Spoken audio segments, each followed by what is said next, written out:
আসসালামু আলাইকুম। আপনারা শুনে অবাক হবেন যে আইসুজু কোম্পানি কিউমেন্স কোম্পানির সাথে জয়েন্ট ভেঞ্চারে একটি ইঞ্জিন ডেভেলপ করেছে, সেটি তাদের এফ সিরিজের ট্রাকে তারা ইন্ট্রোডিউস করছে। এই গাড়িটা কিন্তু জাপানে চলবে, কিন্তু 105 বছরের হিস্ট্রিতে কিউমেন্স কোম্পানি কোনো জাপানি ম্যানুফ্যাকচারের সাথে বা তাদের মার্কেটে প্রবেশ করার ট্রাই করেনি, বা তারা এই টাইপের কাজ করেনি, কিন্তু ফার্স্ট টাইম তারা এটা করছে। আর এই যে ইঞ্জিনটা তারা তৈরি করেছে DV6A, এই ইঞ্জিনটা কিন্তু মানে খুব হাইলি এফিসিয়েন্সি তারা মেনটেন করার চেষ্টা করেছে এই সেগমেন্টের হিসেবে, এবং এটা 1000 Nm প্লাস টর্ক প্রডিউস করে। আর এই যে গাড়িটা, এই গাড়িটা কিন্তু খুবই খুবই তারা মানে তাদের যেই পাওয়ার ট্রেন, তাদের ইঞ্জিনের এফিসিয়েন্সি, এদিক থেকে খুব বেশি তারা নজর দিয়েছে এই গাড়িটার ক্ষেত্রে। এবং এই গাড়িটি 15, 16, 20, 22 টন ক্যাপাসিটিতে পাওয়া যাবে এই গাড়িটি। কিউমেন্স কোম্পানি তাদের সাথে জয়েন্ট ভেঞ্চারে যায় 2019 সালে। তো বলতে পারেন যে আজ থেকে প্রায় 5-6 বছর আগে তারা তাদের সাথে জয়েন্ট ভেঞ্চারে গেছে, এক্সপেরিমেন্ট শুরু করেছে এই গাড়িটা সম্পর্কে, এই গাড়িটার ইঞ্জিন সম্পর্কে। এবং এই দুইটি কোম্পানি প্রথমবারের মতো একসাথে কোল্যাব করে কাজ করছে মিডিয়াম ডিউটি সেগমেন্টের একটি ট্রাক তৈরি করার ক্ষেত্রে।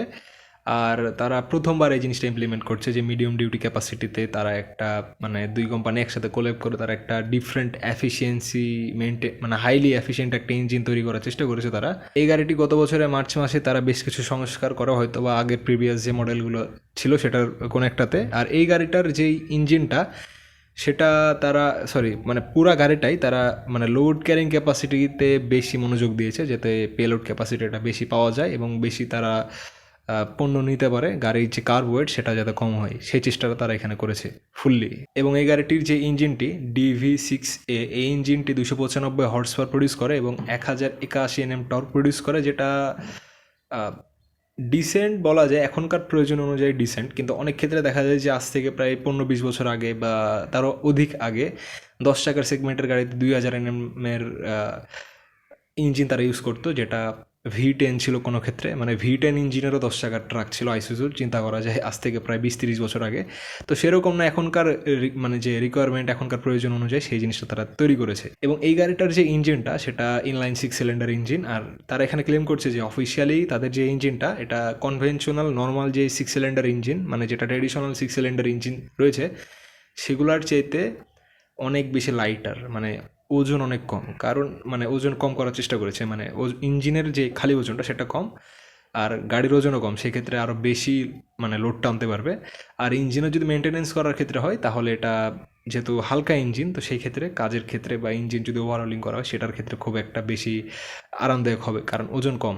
আর কিউমেন্স কিন্তু এটার সাথে কাজ করেছে, সেই ক্ষেত্রে এটার যে একটা মানে ফাংশনাল দিকগুলা সেটা কিন্তু খুবই একটা ক্লিন হওয়ার কথা অবশ্যই। কারণ ইউএসের যেই প্রোডাক্টগুলো আপনারা দেখে থাকেন, যেরকম সবার আগে যদি ধরা হয় আইফোন, তারপরে ক্যাটের যে এক্সকাভেটরগুলো রয়েছে, মানে CAT, মানে ক্যাটারপিলারের যে এক্সকাভেটর, ক্যাটারপিলারের ট্রাকের একটা ভিডিও রয়েছে চ্যানেলে, সেটা আপনারা চাইলে দেখে আসতে পারেন। তো তার সাথে সাথে ফ্রাইট লাইনার বা অন্যান্য যেই মানে ট্রেডিশনাল যেই ইউএসের যে প্রোডাক্টগুলো, ট্রাক, মেশিনারি, তো এইগুলার যে ফাংশনাল জিনিসগুলো জটিল হয় না, কিন্তু খুব টাইট ফিটিং বা খুব গোছানো হয় ফিটিংসগুলো, সেটা আপনারা একটু কাছ থেকে দেখলে বুঝতে পারবেন। তো এই দিক থেকে কিন্তু অনেকটাই ভালো বলা যায়। এই গাড়িটির ক্ষেত্রে তারা এতটাই ফোকাস যে এই গাড়িটার হুইল বেস তারা চেঞ্জ করেছে, এবং এই গাড়িটির যেই চ্যাসিসটা সেটা কিন্তু আবার তারা রিডিজাইন করেছে যাতে আরও বেশি লোড টানানো সম্ভব হয়। তো গাড়িটা তারা মানে যতটুকু পুশ করা সম্ভব কাস্টমার ফ্রেন্ডলি বা কাস্টমারের যে ইউজ অনুযায়ী সেই অনুযায়ী অ্যাডজাস্ট করার চেষ্টা করেছে। অনেক ক্ষেত্রেই দুই কোম্পানি যথেষ্টভাবে চেষ্টা করেছে। এখন দেখা যাক মার্কেটে কতটুকু ইফেক্ট করতে পারে এই গাড়িটি জাপানের মার্কেটে। আর শুধু জাপান মার্কেট না, এই গাড়িটা কিন্তু গ্লোবালি তারা যেই অন্যান্য দেশ যেগুলো রয়েছে, সৌদি আরব অথবা অন্যান্য পাকিস্তান, যেসব জায়গাতে আমরা ইউটিউবে বা ফেসবুকে দেখি যে তারা জাপানি ট্রাক ইউজ করে, সেসব জায়গাতে তারা খুব বেশি মানে কী বলা যায় আর কি, সেসব জায়গাতেও তারা লঞ্চ করার চেষ্টা করছে, যেহেতু এটা গ্লোবালি লঞ্চ করবে তারা বলেছে। তো দেখা যাক, সেখানে যাওয়ার পরে অনেকে ভিডিও আপলোড দিবে, ড্রাইভিং ভিডিও অথবা ইঞ্জিনের সাউন্ড, তো সেটা কেমন হয় সেটা সেখানে জানা যাবে বা বোঝা যাবে। গাড়িটির বাম্পারে তারা কিন্তু লাইট ইউজ করেছে, যেটা একটু বেশি ডিফারেন্ট দেখায়, এবং তার এই গাড়িটার ডিজাইনটা একটু বেশি মানে গর্জিয়াস বা একটু বেশি আইকিচি করার চেষ্টা করেছে তারা, যাতে দেখতে ভালো লাগে। আর আইসুজুর যে ট্রেডিশনাল একটু জাপানি ভাইব ছিল সেটা কিন্তু অবশ্যই বিদ্যমান রয়েছে, সেটা কিন্তু কোনো মিসিং যায়নি। ইউএসের কোম্পানির সাথে কোলাব করার পরেও তাদের যে একটা সিগনেচার ডিজাইন ছিল সেটা কিন্তু বহাল রয়েছে গাড়িটার ডিজাইনে। এবং গাড়িটিতে তারা সফটওয়্যার হিসেবে Isuzu property premium connect service solution তারা প্রোভাইড করছে। তো এই যে সফটওয়্যার বা আইসুজু যেই মানে তাদের যেই নিজস্ব সার্ভিস, এই জিনিসটা কিন্তু তাদের যেই মানে এ DB6A এই ইঞ্জিনটিতে, মানে এই ইঞ্জিনটা যে গাড়িগুলোতে তারা ইউজ করেছে ডেডিকেটেডলি, মানে এই ইঞ্জিনটা, অন্য কোনো ইঞ্জিন না, এই ইঞ্জিনটা তারা যে কয়েকটা গাড়িতে ইউজ করবে বা যেই নেক্সটের মডেলগুলোতে আসবে 6 চাকা 10 চাকা 12 চাকা যেটাই হোক এই টাইপের এই ইঞ্জিনের ভেরিয়েন্টগুলো, তো সেগুলোতে এই সার্ভিসটা সেটার সাথে কাজ করবে, সেটার সাথে অ্যাক্সেস থাকবে, মানে সেটার সাথে সফটওয়্যার ও ইস্যুর সাথে সেটা কানেক্টেড থাকবে। আর এই সফটওয়্যারটা ইউএসের আপনার ট্রাকেও দেখেন যে তাদের প্রিমিয়াম কিছু মানে পেইড সাবস্ক্রিপশন থাকে, তো এই টাইপের এটা একটা সেবা বা সুবিধা। তো এটা যেখানে আইসুজুর যে অফিসিয়াল সার্ভিস সেন্টার থাকবে, তাদের নিজস্ব টিম থাকবে, সেসব জায়গাতে কিন্তু এটা কাজ করবে। কোনো অথরাইজড যদি কোনো মানে সার্ভিস থাকে সেখানে কিন্তু এটা কাজ করবে না। তো সেটা মানে একটু অন্যরকম ব্যাপার।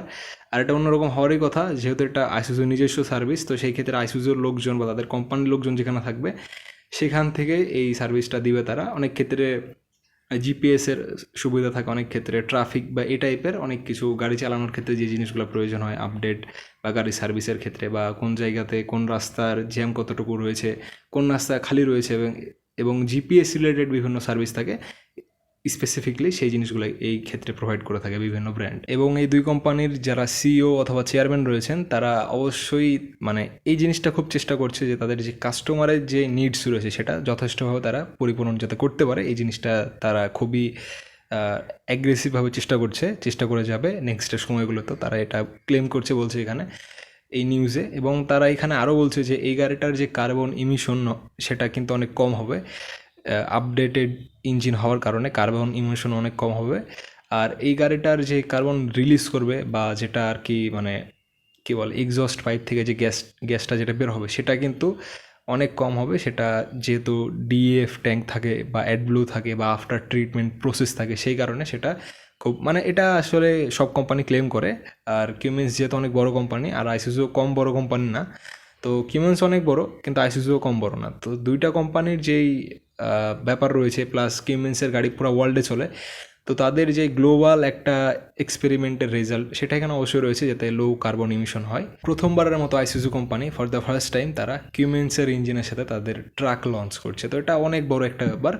আর তাদের বাসও রয়েছে বেশ কিছু যেটাতে কিউমেন্সের ইঞ্জিন তারা ইউজ করেছে। তো এই জিনিসটা আসলে মানে যে জায়গাগুলোতে তারা এই গাড়িটা লঞ্চ করেছে, মানে সরি যে বাসগুলো কিউমেন্সের ইঞ্জিনের, তো সেই জায়গাগুলোতে কিন্তু তারা সেই ইউএস অথবা ইউএসের আশেপাশে যেখানে কিউমেন্সের সার্ভিস অনেক অ্যাভেলেবল রয়েছে সেসব জায়গাতে কিউমেন্সের ইঞ্জিনের সাথে তারা বাস লঞ্চ করেছে। কিন্তু এটাতে কিন্তু খেলাটা পুরাই ডিফারেন্ট, কারণ এখানে তারা গ্লোবাল মার্কেটে তারা এই গাড়িটা লঞ্চ করবে, মানে গ্লোবাল আসলে বাংলাদেশ থেকেও যদি কেউ কেনে এই গাড়িটা, মানে যে কেউ আসলে কিনে যেখান থেকে হোক, সেখানে সেম ইঞ্জিন থাকবে, সেম কনফিগারেশন থাকবে।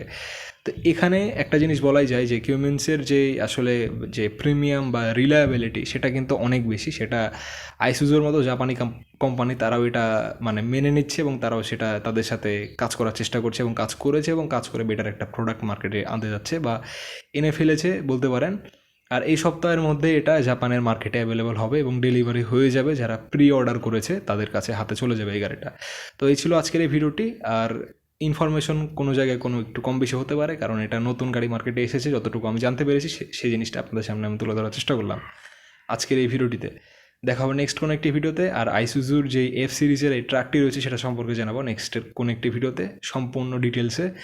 গাড়িটির হুইল বেস, গাড়িটির জিবিডাব্লিউ, গাড়িটির ইঞ্জিন স্পেসিফিকেশন এবং যা যা রয়েছে সার্ভিস রিলেটেড সেগুলো জানার চেষ্টা করবো এবং কোন কোন জায়গায় এটা অ্যাভেলেবল হতে পারে সেটাও জানার চেষ্টা করবো সেই ভিডিওতে। দেখা হবে নেক্সট কোনো একটি ভিডিওতে। আর অবশ্যই আপনি কমেন্ট করে জানাতে পারেন নেক্সট আপনি কোন বাস কোন ট্রাক সম্পর্কে দেখতে চান, কোন বাস ট্রাকের ইঞ্জিন সম্পর্কে দেখতে চান, সেটা অবশ্যই কমেন্ট বক্সে জানাতে পারেন। দেখা হবে নেক্সট কোনো একটি ভিডিওতে। আসসালামু আলাইকুম।